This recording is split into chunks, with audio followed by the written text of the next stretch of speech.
Hello, Morehouse.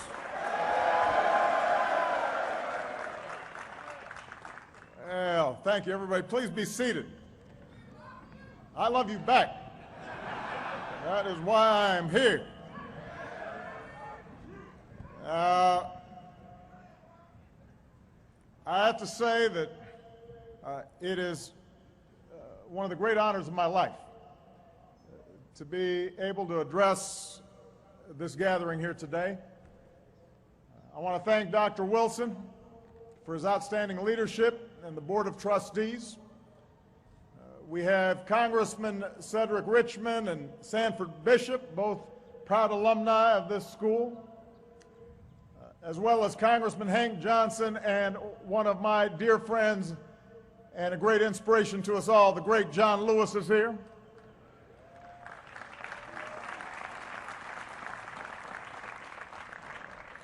We have your outstanding mayor, Mr. Kasim Reed, in the House. To all the members of the Morehouse family, and most of all, congratulations to this distinguished group of Morehouse men, the class of 2013.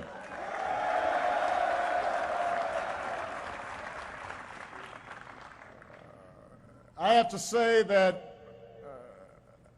it's a little hard to follow, not Dr. Wilson, but a skinny guy with a funny name.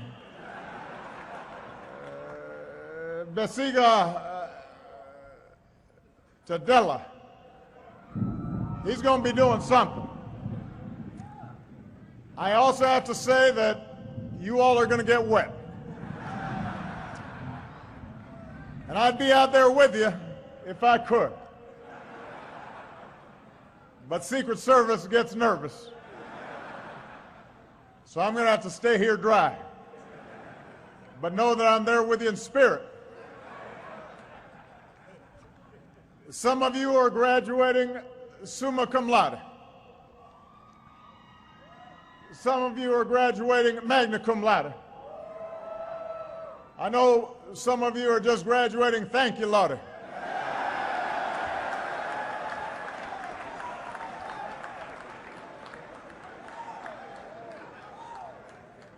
And that's appropriate because this is Sunday. I see some moms and grandmas here, aunts in their Sunday best, although they are upset about their hair getting messed up.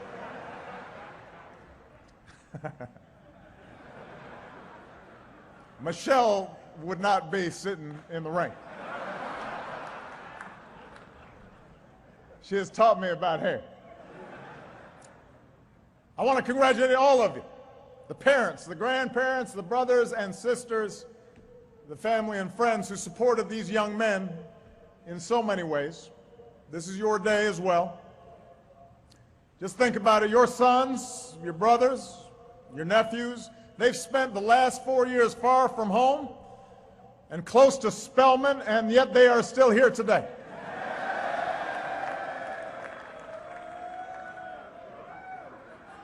So you've done something right. Graduates, give a big round of applause to your family for everything that they've done for you.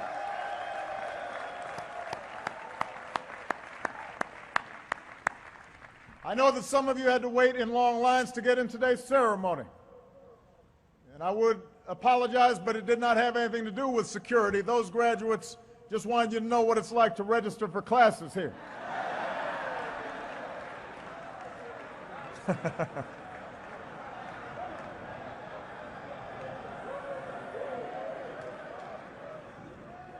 this time of year brings a different kind of stress. Every senior stopping by Gloucester Hall over the past week, making sure your name was actually on the list of students who met all the graduation requirements. If it wasn't on the list, you had to figure out why. Was it that library book you lent to that trifling roommate who didn't return it? Was it Dr. Johnson's policy class? Did you get enough Crown Forum credits? On that last point, I'm going to exercise my power as president to declare this speech sufficient. Crown forum credits for any otherwise eligible student to graduate. That is my graduation gift to you.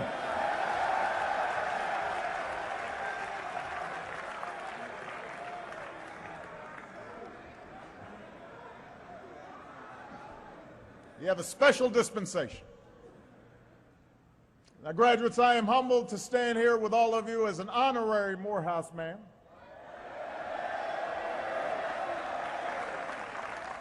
I finally made it. And as I do, I am mindful of an old saying. You can always tell a Morehouse man, but you can't tell him much.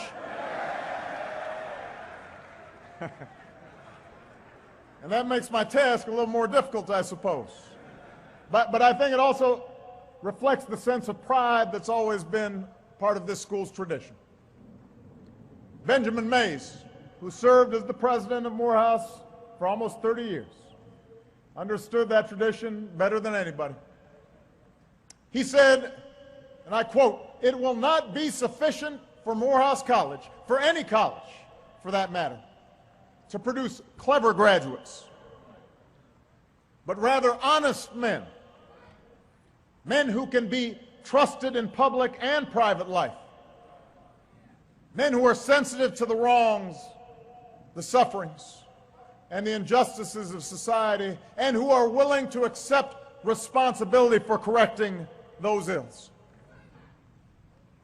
It was that mission, not just to educate men, but to cultivate good men, strong men, upright men, that brought community leaders together just 2 years after the end of the Civil War. They assembled a list of 37 men, freed blacks and freed slaves, who would make up the first prospective class of what later became Morehouse College. Most of those first students had a desire to become teachers and preachers, to better themselves so they could help others do the same. A century and a half later, times have changed. But the Morehouse mystique still endures. Some of you probably came here from communities where everybody looked like you. Others may have come here in search of a community. And I suspect that some of you probably felt a little bit of culture shock the first time you came together as a class in King's Chapel. All of a sudden, you weren't the only high school sports captain. You weren't the only student council president. You were suddenly in a group of high achievers. And that meant you were expected to do something more.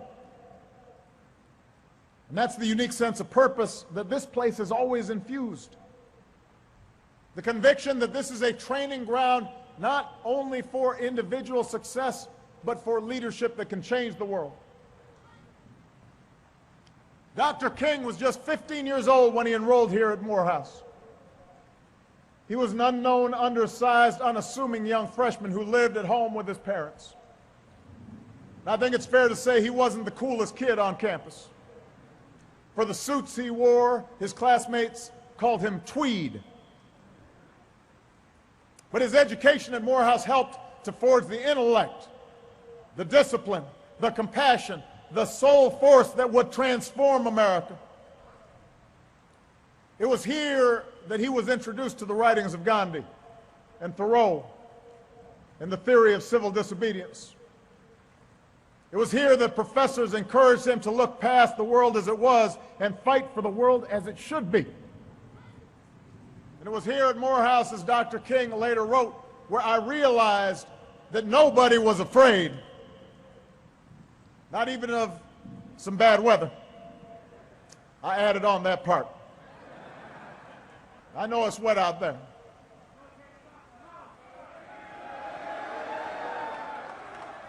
But Dr. Wilson told me y'all had a choice and decided to do it out here anyway. That's a Morehouse man talking. Now think about it. For black men in the 40s and the 50s, the threat of violence, the constant humiliations, large and small, the uncertainty that you could support a family, the gnawing doubts born of a Jim Crow culture that told you every day that somehow you were inferior, the temptation to shrink from the world, to accept your place, to avoid risks, to be afraid. That temptation was necessarily strong. And yet here, under the tutelage of men like Dr. Mays, young Martin learned to be unafraid. And he in turn taught others to be unafraid. And over time, he taught a nation to be unafraid. And over the last 50 years, thanks to the moral force of Dr. King and a Moses generation that overcame their fear and their cynicism and their despair, barriers have come tumbling down. And new doors of opportunity have swung open. And laws and hearts and minds have been changed to the point where someone who looks just like you can somehow come to serve as President of these United States of America.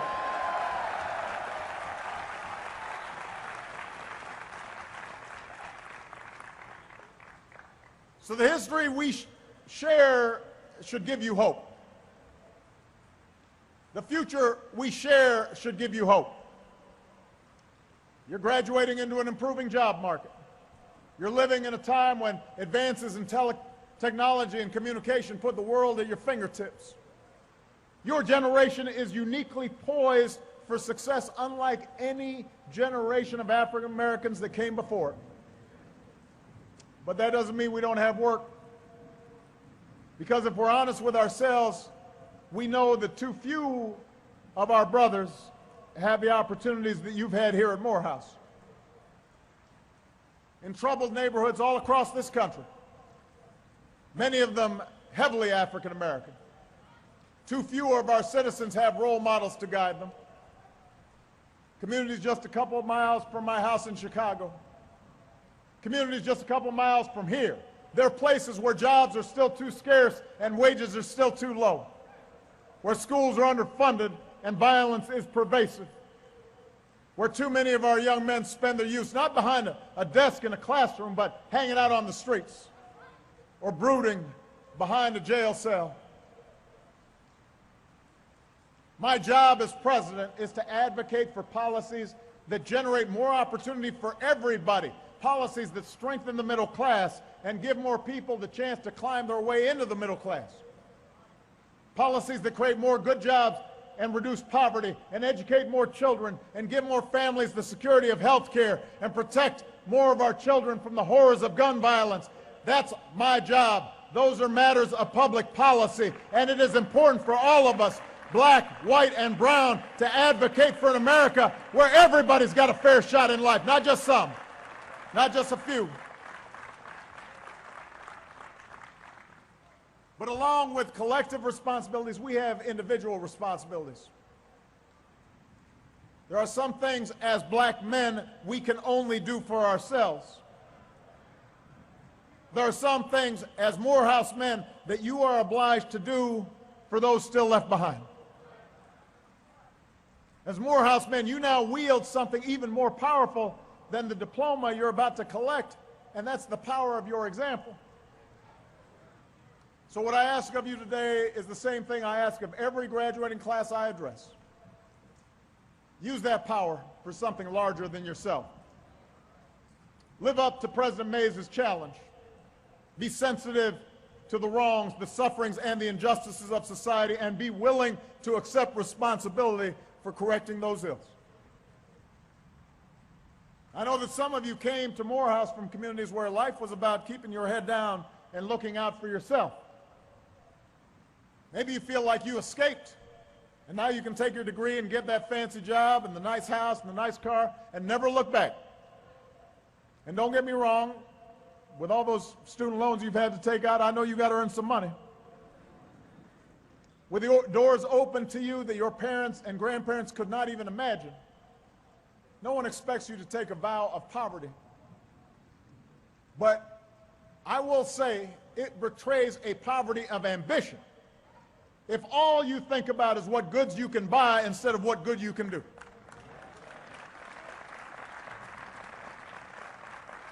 So yes, go get that law degree, but if you do, ask yourself if the only option is to defend the rich and the powerful, or if you can also find some time to defend the powerless. Sure, go get your MBA or start that business. We need black businesses out there, but ask yourselves what broader purpose your business might serve in putting people back to work or transforming a neighborhood. The most successful CEOs I know didn't start out intent just on making money. Rather, they had a vision of how their product or service would change things, and the money followed. Some of you may be headed to medical school to become doctors, but make sure you heal folks in underserved communities who really need it too. For generations, certain groups in this country, especially African Americans, have been desperate in need of access to quality, affordable health care. And as a society, we're finally beginning to change that.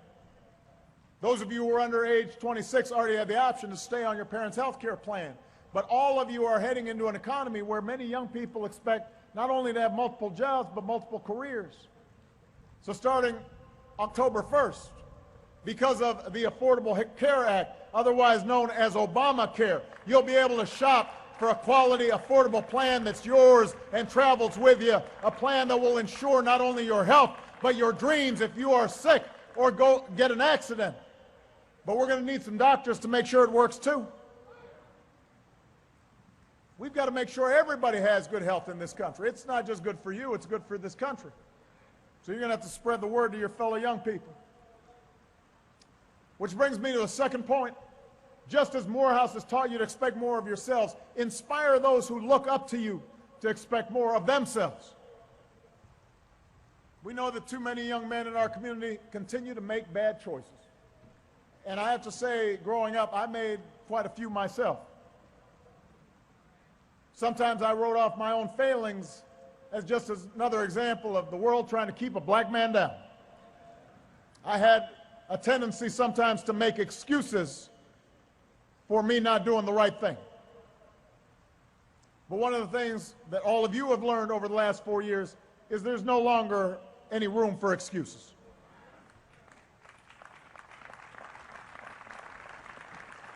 I understand there's a common fraternity creed here at Morehouse.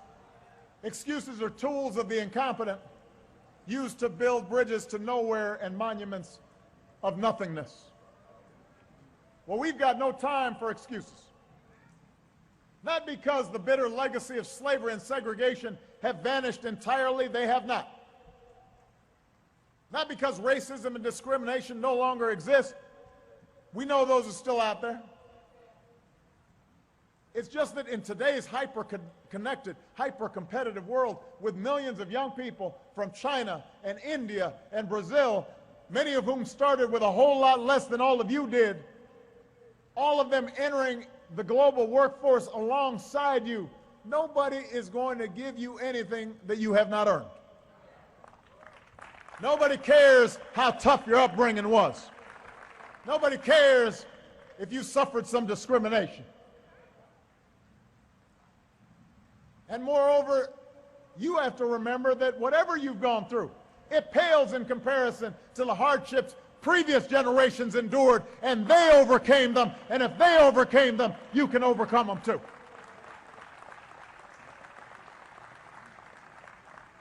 You now hail from a lineage and legacy of immeasurably strong men. Men who bore tremendous burdens and still laid the stones for the path on which we now walk. You wear the mantle of Frederick Douglass and Booker T. Washington and Ralph Bunche and Langston Hughes and George Washington Carver and Ralph Abernathy and Thurgood Marshall and, yes, Dr. Martin Luther King Jr. These men were many things to many people, and they knew full well the role that racism played in their lives. But when it came to their own accomplishments and sense of purpose, they had no time for excuses. Every one of you have a grandma or an uncle or a parent who's told you that at some point in life, as an African American, you have to work twice as hard as anyone else if you want to get by.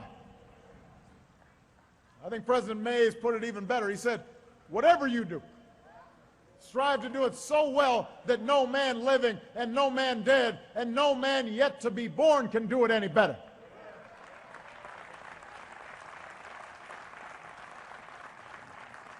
And I promise you what was needed in Dr. May's time, that spirit of excellence and hard work and dedication and no excuses, is needed now more than ever.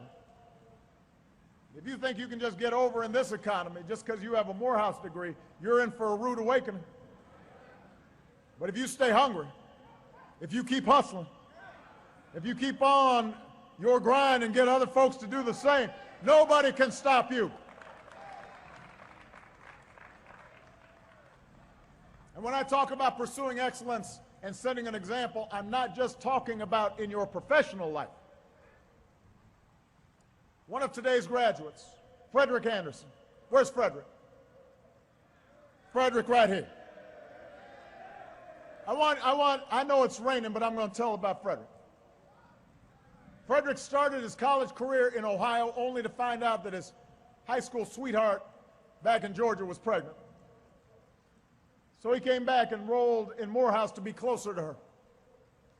Pretty soon, helping raise a newborn and working night shifts became too much, so he started taking business classes at a technical college instead, doing everything from delivering newspapers to buffing hospital floors to support his family.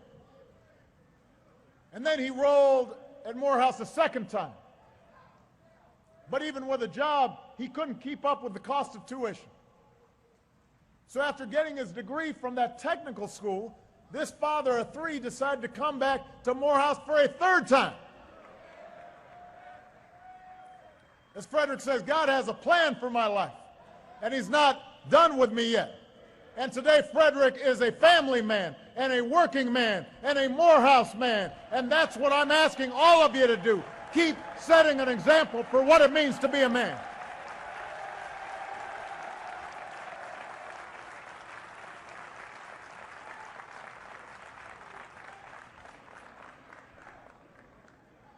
Be the best husband to your wife, or your boyfriend, or your partner.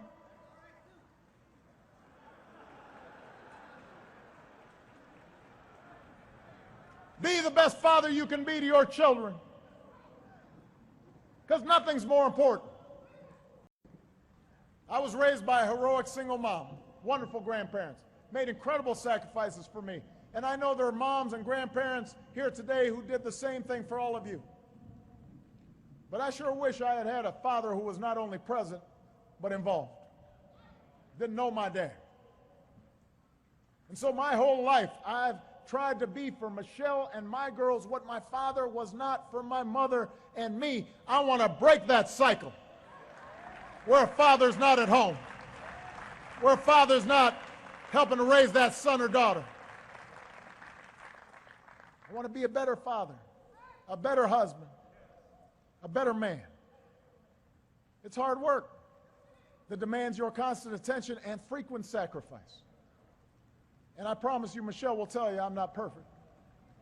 She's got a long list of my imperfections. Even now, I'm still practicing, I'm still learning, still getting corrected in terms of how to be a fine husband and a good father. But I will tell you this, everything else is unfulfilled if we fail at family, if we fail at that responsibility. I know that when I am on my deathbed someday, I will not be thinking about any particular legislation I passed. I will not be thinking about a policy I promoted. I will not be thinking about the speech I gave. I will not be thinking about the Nobel Prize I received. I will be thinking about that walk I took with my daughters. I'll be thinking about a lazy afternoon with my wife. I'll be thinking about sitting around the dinner table and seeing them happy and healthy and knowing that they were loved. And I'll be thinking about whether I did right by all of them. So be a good role model. Set a good example for that young brother coming up. If you know somebody who's not on point, go back and bring that brother along. Those who've been left behind, who haven't had the same opportunities as we have, they need to hear from you. You've got to be engaged on the barber shop. on the basketball court, at church. Spend time and energy and presence to give people opportunities and a chance. Pull them up, expose them, support their dreams. Don't put them down. We've got to teach them just like what we have to learn, what it means to be a man, to serve your city like Maynard Jackson, to shape the culture like Spike Lee, to be like Chester Davenport, one of the first people to integrate the University of Georgia Law School. When he got there, nobody would sit next to him in class, but Chester didn't mind. Later on, he said it was the right thing for me to do. Someone needed to be the first, and today Chester is here celebrating his 50th reunion. Where's Chester Davenport? He's here.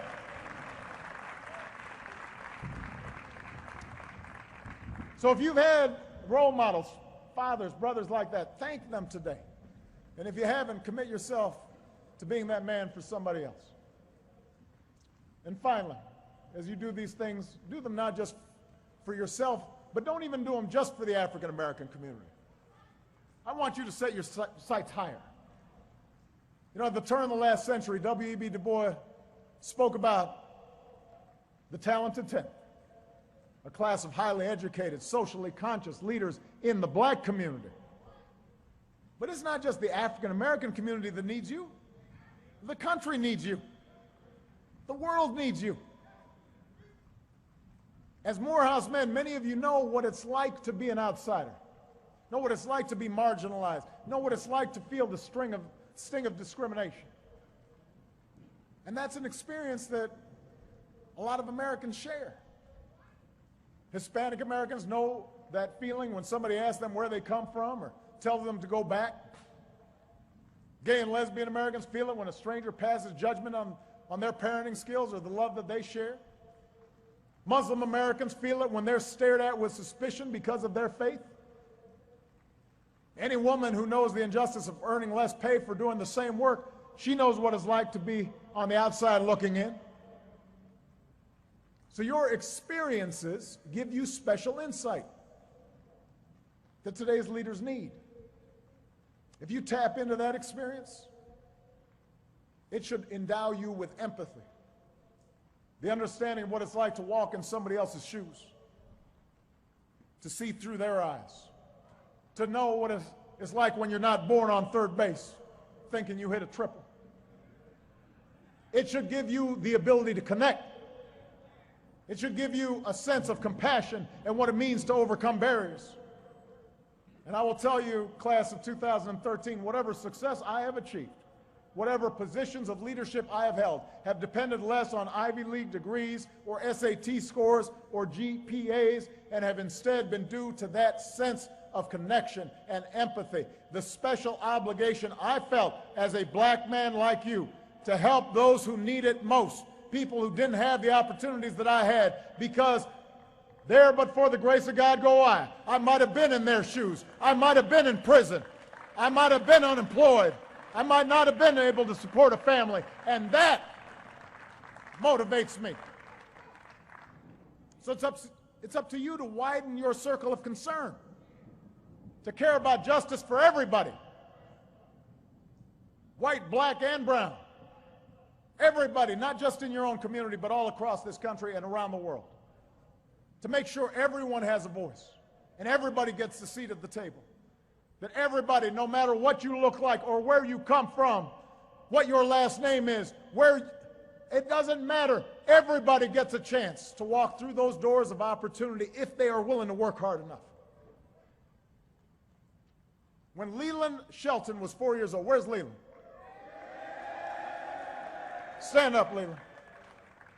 When Leland Shelton was 4 years old, social services took him away from his mama, put him in the care of his grandparents. By age 14, he was in the foster care system. 3 years after that, Leland enrolled in Morehouse. And today he is graduating Phi Beta Kappa on his way to Harvard Law School.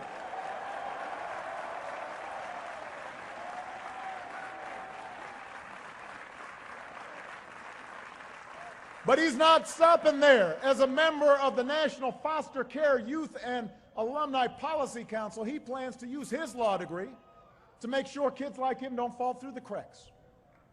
And it won't matter whether they're black kids or brown kids or white kids or Native American kids, because he'll understand what they're going through, and he'll be fighting for them. He'll be in their corner. That's leadership. That's a Morehouse man right there. That's what we've come to expect from you, Morehouse, a legacy of leaders, not just in our black community, but for the entire American community.